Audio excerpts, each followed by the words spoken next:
Les amis, comme vous le constatez aujourd'hui, je suis sur OneXBet. L'analyse se fera ici. Cependant, je vais donner à la fin de la vidéo le code coupon OneXBet ainsi que le code coupon BetWinner et LineBet. Donc, c'est un ensemble de 10 matchs. Cependant, à la fin de la vidéo, je vais faire un retrait de 2 matchs et nous allons pronostiquer véritablement sur les 8 dans la qui sera notre combiné final. Cependant, voilà, les deux autres pourraient faire l'objet ou pourront faire l'objet d'autres coupons dans mon groupe Telegram dont le lien est en description. Pour vous inscrire sur OneXBet, le code promo c'est Mimi02 pour bénéficier de plusieurs avantages, notamment les bonus. Alors, le premier match de la journée oppose, et sur lequel je voulais me prononcer, oppose Sao Solo à Hellas Vérone. Ces deux équipes-là sont deux équipes très expérimentées de la Série A, qui se connaissent, qui se maîtrisent. Ils ont pratiquement le même style de jeu.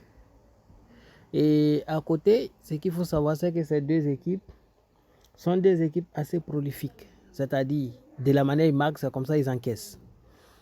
L'équipe de Hellas Vérone, cette année, fait plutôt bonne figure. Je vais dire même depuis l'année dernière, par rapport à l'équipe de Calcio. Mais les confrontations directes, vous constaterez que Sao Solo est une équipe qui a plus de victoires sur Hellas Vérone. Et en plus, quand les deux se rencontrent, vous allez remarquer que dans l'ensemble des rencontres, au moins une équipe a marqué 2 fois. C'est-à-dire, dans l'ensemble des rencontres, on a eu au moins 3 buts, à l'exception de la rencontre de 2020.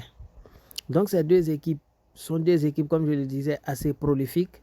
Quand vous regardez également les récents matchs de Sao Solo, vous allez comprendre que c'est une équipe qui marque beaucoup et encaisse autant. Et de même que l'équipe de Hellas Vérone, cette année, il fait bonne figure. Donc ce match sera mouvementé et aura assez de buts. Voilà, au minimum 3. Et je suis allé sur la base d'un remboursement en cas de 2 buts exactement. C'est-à-dire total plus de 2 buts. Rome qui joue face à Milan C. Ça, c'est un match qui sera beaucoup serré. Les gens voient ça beaucoup plus facile. Certes, le match est assez pliable pour AC Milan, mais nous sommes dans une phase où il faut faire beaucoup attention compte tenu de la trêve qui arrive. Et ce qui est intéressant, quand vous regardez les récents matchs de Rome, vous constaterez que Rome actuellement n'est pas à son meilleur niveau. Cependant, c'est une équipe qui trouve le chemin des filets sur l'ensemble de ses matchs. Vous constaterez ça. Quand vous regardez AC Milan également, AC Milan, sur l'ensemble de ses 8 derniers matchs, a marqué sur 7 de ces matchs-là. Et en confrontation directe, ce qui est plus marrant, c'est que Rome n'a jamais gagné l'équipe de Milan C. Voilà, c'est assez particulier. Sur les 6 confrontations directes, vous allez constater qu'il y a eu 3 nuls. Il y a eu 3 victoires pour Milan. Donc, et ce qui est intéressant, c'est que dans l'ensemble des confrontations, les deux équipes parviennent à marquer. Ça veut dire que dans ce match-là, il est fort probable que les deux équipes encore trouvent le chemin des filets. Mais vu la forme actuelle de AC Milan par rapport à l'équipe de Rome, nous pouvons donner un handicap, si vous voulez, bien, comme premier pronostic, nous pouvons donner un handicap à l'équipe de Milan C. Et vu que ces deux équipes-là seront en quête de victoire, étant donné que Rome n'a pas encore fait de victoire cette saison, et que Milan C a déjà fait 2 victoires et va enchaîner une 3e victoire, le match sera beaucoup mouvementé vers l'attaque. Donc, il y aura beaucoup de mouvements au niveau des différentes attaques. C'est pourquoi j'ai donné le nombre de tirs dans ce match. Ce qui est plus sûr, dans ce match, il y aura au minimum 22 tirs. Après, il y a Nantes qui joue face à Marseille. Ici, ce qu'il faut savoir, c'est que Nantes n'est pas en forme. Nantes est l'équipe, je vais dire, c'est une équipe passoire actuellement, alors que Marseille c'est vrai que Marseille n'est pas à son meilleur niveau, mais Marseille reste quand même au niveau de la forme supérieure à l'équipe de Nantes. En plus, au niveau de l'effectif, l'équipe de Marseille est largement au-dessus de l'équipe de Nantes, ce qui va vraiment jouer sur l'équipe de Nantes dans cette confrontation. Cependant, Nantes, après la surprise la semaine dernière face à Monaco, va vouloir forcément créer une autre surprise. Donc ce match sera beaucoup animé. Voilà, animé. Et dans ce match-là, je pense qu'au moins une équipe finira par trouver le chemin des filets 2 fois. En l'occurrence, Marseille peut trouver le chemin d'affiler 2 fois. C'est le pronostic le plus intéressant. Sinon, que Marseille pas favori et Marseille pourrait gagner au moins une mi-temps. Ça aussi, c'est un pronostic qui peut passer bien.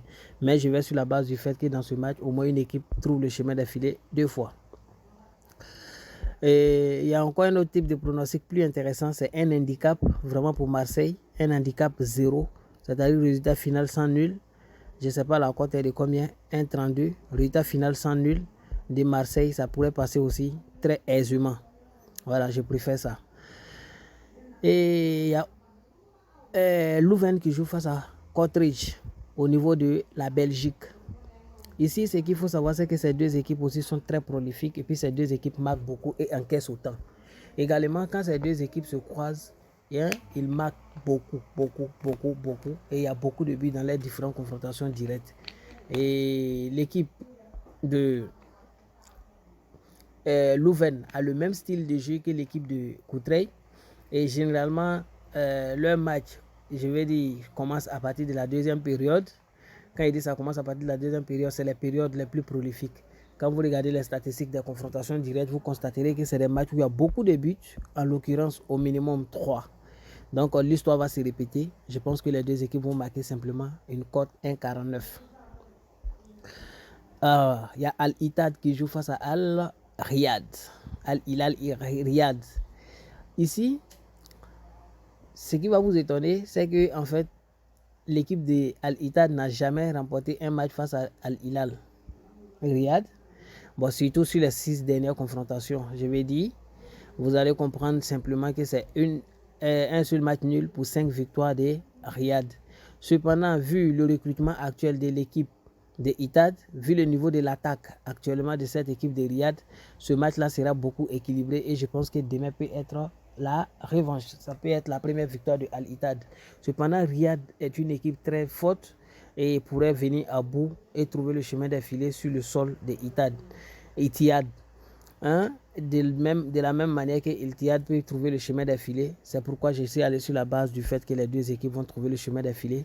Je pense que c'est un cadeau qu'il faut tenter même en pari individuel. Il y a Odense qui joue face à Velge du côté du Danemark. C'est ça, non? Le championnat danois. Oui, ça c'est le championnat danois. Et ici, ce qu'il faut savoir, c'est que d'abord le championnat dans son ensemble est un championnat très prolifique. Et les matchs de chacune des deux équipes-là aussi sont des matchs très prolifiques. Les deux encaissent de la même manière qu'ils marquent. Et dans la plupart de leurs confrontations, ils encaissent et ils marquent autant. Ce match-là, quand vous regardez également les confrontations directes, vous allez constater que ces deux équipes-là, simplement, plus ou moins parviennent à trouver le chemin des filets dans l'ensemble des confrontations. Et dans la plupart des confrontations, vous allez constater qu'on a au moins 3 buts. L'histoire a tendance à se répéter, va se répéter. Et je pense que ce match-là sera mouvementé et une équipe va trouver le chemin des filets 2 fois. Ce qui veut dire que dans ce match, il y aura au moins 3 buts. Et il y a Kassim Passa qui joue face à Trabzonspor. Ça aussi, c'est un match intéressant. C'est un match dans lequel il y aura beaucoup de buts. Beaucoup de buts, comme je le dis, au minimum 4 ou 5. Cependant, j'ai essayé de trop minimiser en allant sur la base du fait que dans ce match, il y aura 2,5 buts. Ces deux équipes sont assez expérimentées, se connaissent et ils encaissent autant qu'ils marquent. Et je sais que dans ce match-là, les deux trouveront le chemin des filets et une équipe remportera le match. C'est pourquoi ce pronostic. Il y a Dortmund qui joue face à Odenheim. Odenheim était en deuxième division l'année dernière. Ils ont tout fait pour rejoindre l'élite. Et cette année, ils font bonne impression, même si à la fin du match, ils commettent des erreurs. Ils font très bonne impression. Donc dans ce match-là également, je vois Dortmund gagner parce que Dortmund à domicile est très difficile à accueillir depuis plus de 11 mois. 96% des matchs de Dortmund ont été soldés par une victoire de Dortmund. Et dans ces matchs-là, parmi ces matchs-là, 95% de ces matchs ont eu au moins 3 buts. C'est-à-dire qu'ils gagnent au moins 2-1, 3-1, 3-0, 4-2, etc., etc. Et les deux se sont confrontés une fois, vous allez voir ça. Voilà, Dortmund avait gagné 4, c'était en 2014, 4-3. Je pense que l'histoire va se répéter demain. Il y aura beaucoup de buts dans ce match. et Dortmund va gagner. C'est pourquoi je suis allé sur la base du fait que Dortmund gagne le match et a 3 buts dans le match simplement. Cadiz-Villarreal.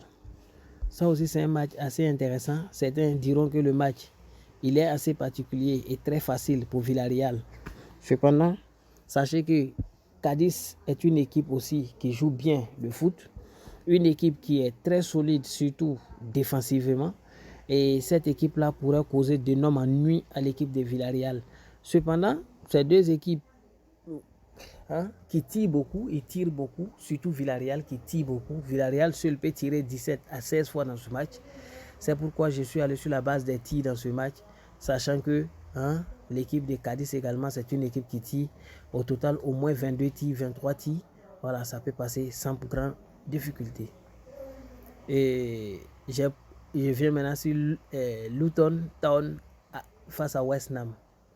Luton Town est une équipe qui est très en forme actuellement. Là, je vous ai dit ça lors de la AFL Coupe. La semaine dernière, le 29, je vous ai dit ça, qu'ils sont très en forme. Ils ont même gagné leur match. West Ham est simplement phénoménal. Vous connaissez bien West Ham. Et West Ham rivalise avec les grands clubs. Et ils sont tellement expérimentés qu'ils ne laissent pas les petits clubs les surprendre. Dans ce match-là, une surprise m'étonnerait beaucoup. Je vois une victoire sèche de West Ham United. Cependant, on va essayer de minimiser beaucoup le risque dans ce match en donnant la victoire à West Ham dans au moins une mi-temps ou bien simplement un handicap. Voilà, mais on ira sur la base du fait que West Ham va gagner au moins une mi-temps. C'est une cote 1,43, une belle cote. Donc voici un peu l'ensemble de mes 10 matchs de la journée. J'avais déjà parlé du match de Marseille. C'est un coupon qui est très intéressant. On a une cote 43. J'ai même envie, je suis tenté même de vouloir laisser ça comme ça. Mais on va essayer de minimiser juste ce match-là. J'avais promis retirer 2 matchs. C'est un seul qui sera retiré pour finir. Et il y a un match qui sera beaucoup minimisé où j'ai donné 3 buts. Je vais revenir donner simplement 2 buts pour nous donner plus de chances. Et le pari est remboursé si ça finit exactement par 2 buts. Voilà, ça nous donne plus de chances. Et on va retirer simplement un match. Nous ne sommes pas obligés de jouer tous les matchs. Le match qui sera retiré, c'est bien entendu le match de Cadiz face à Villarreal. On retombe sur une cote 25. Voilà, c'est une très belle cote. Je pense que normalement dans ce match-là, ce pronostic devrait passer sans nous causer aucun problème. Voilà, logiquement, ce pronostic doit passer. Donc, voici un peu. Comme je l'ai dit, dans le groupe Telegram demain, je vais donner un seul coupon, code 2 ou 3. Et si vous voulez jouer ce coupon, rentrez dans le groupe. À côté de ça, je vais donner... Je fais toujours... Maintenant, chaque jour, vous aurez un combiné de 3 événements d'une cote 10. Chaque jour, vous l'aurez pour miser un peu. Si ça passe, ça nous relance. Demain, on l'aura encore. Et je sais pourquoi je vais le donner. Parce que ces matchs-là sont assez porteurs pour qu'on puisse avoir une bonne cote 10 pour tenter. Donc, on va maintenant enregistrer les coupons OneXBet ainsi que BetWinner et LineBet pour que vous ayez le numéro de coupon. Le coupon, ici, c'est Z84R9. Z84R9. Z84R9 OneXBet. Allons prendre le coupon au niveau de BetWinner et LineBet. Winner, le code promo est bien, le code coupon est bien XENR9. XENR9. Alors maintenant sur LineBet et on finit. S'agissant de LineBet, le code promo c'est 4HNR9. 4HNR9. Donc bonne chance à tout le monde. Bonne chance à tout le monde. Bonne chance à tout le monde.